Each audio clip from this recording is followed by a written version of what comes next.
Does God exist? This question has echoed through every corner of human history, from ancient temples to modern classrooms, from whispered prayers in the darkness to scientific debates in the daylight. Jiddu Krishnamurti and Osho, two brilliant but radically different voices, approach this question not with conclusions, but with deep inquiry. For them, the real problem is not whether God exists, but why we ask. Why does the human mind seek God? Why does it invent or reject the idea of a supreme being? Is it out of fear, out of loneliness, or from the deep desire to find meaning in a world that often appears meaningless? Krishnamurti once said, "The moment you follow someone, you cease to follow truth." And that applies to belief too.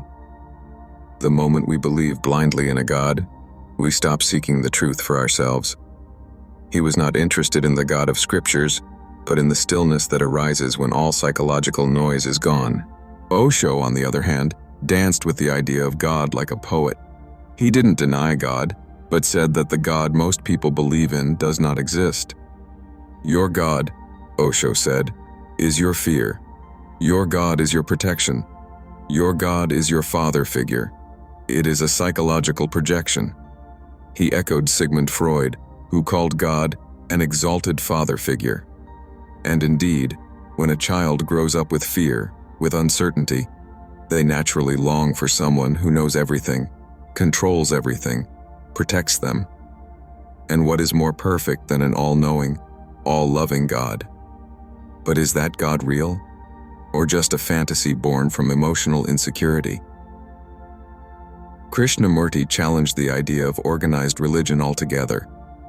To find out what is truth, you must be free of all beliefs. He said God is a conclusion, an idea that arises out of confusion. The man who suffers deeply wants relief.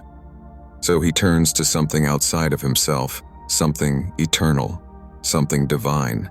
But this very act of searching outside is the beginning of illusion. Imagine a man walking through a desert. He's thirsty. He sees water in the distance. It looks real, but it's only a mirage. In the same way, when we are internally empty, broken, afraid, we imagine something out there that can complete us, heal us, and that image becomes our God. That's what Krishnamurti meant when he said, "Truth is a pathless land." You cannot reach it through any religion, any belief, or any image, not even the image of God. Osho added fire to this inquiry. He said, "I do not say God exists. I do not say God does not exist. I say, drop the question." For Osho, God is not a being, not a person sitting on a throne. God is an experience, a deep silence, a moment of utter presence when the mind has vanished. In that silence, he said, something vast, something nameless, something beyond thought arises, but that cannot be spoken of. The moment you speak of it, it becomes a concept, a doctrine, and doctrines create wars. For thousands of years, humans have killed in the name of God, Hindus and Muslims, Christians and Jews, all believing their God is the true one. But Osho laughed at this madness. He said, "Truth is not a belief, it is an experience." Just like love cannot be defined, cannot be proven, yet it exists. You feel it in your heart, in your breath. In the same way, if God exists, he must be a feeling, a presence, not a concept in your head. Take a simple example. A mother loses her child. She is broken. She goes to a temple and prays. The priest tells her, "This is God's will." But inside she is screaming. She wants to ask, what kind of God takes away a child? But society tells her to be silent, to accept.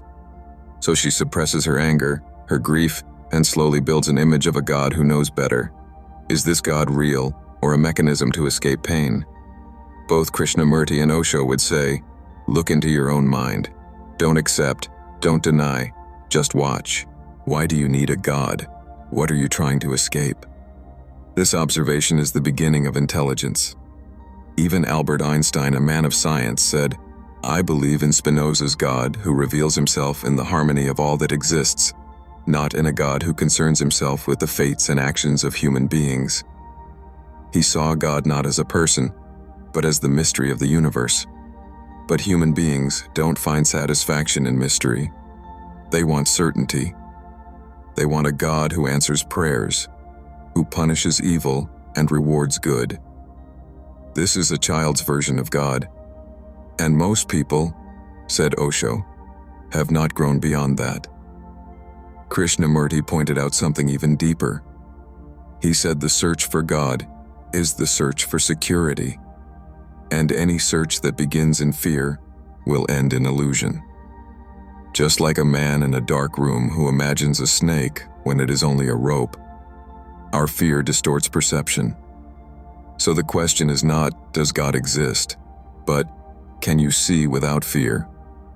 Because only in that seeing is there truth. And if there is something divine, it will not be found in the sky or in temples, but in that stillness, in that moment when the mind is no longer projecting. Religions have created gods in their own image. The Christian God is loving but punishes eternally. The Hindu gods have multiple faces, forms, desires, and weapons. The Islamic God is invisible, absolute, and without image. Buddhism doesn't even talk about God. It talks about awakening. And in Zen, a master hits the student not to hurt him, but to wake him up, to pull him out of the dream. Maybe that's what Osho and Krishnamurti were doing too. They were shaking us out of our comfort, out of our need to hold on to ideas. A child asks, "Where is God?" And the parent points to the sky. But Krishnamurti would say, "Don't answer. Let the child observe the trees, the stars, the silence." Maybe in that observation, the child finds something far more sacred than a word. Osho would add, "Let the child dance, play, laugh, because in joy there is no ego, and where there is no ego, there is God." But what about suffering? Don't people need God to cope with pain? Yes, but both teachers would say, is it better to live in truth or to live in illusion?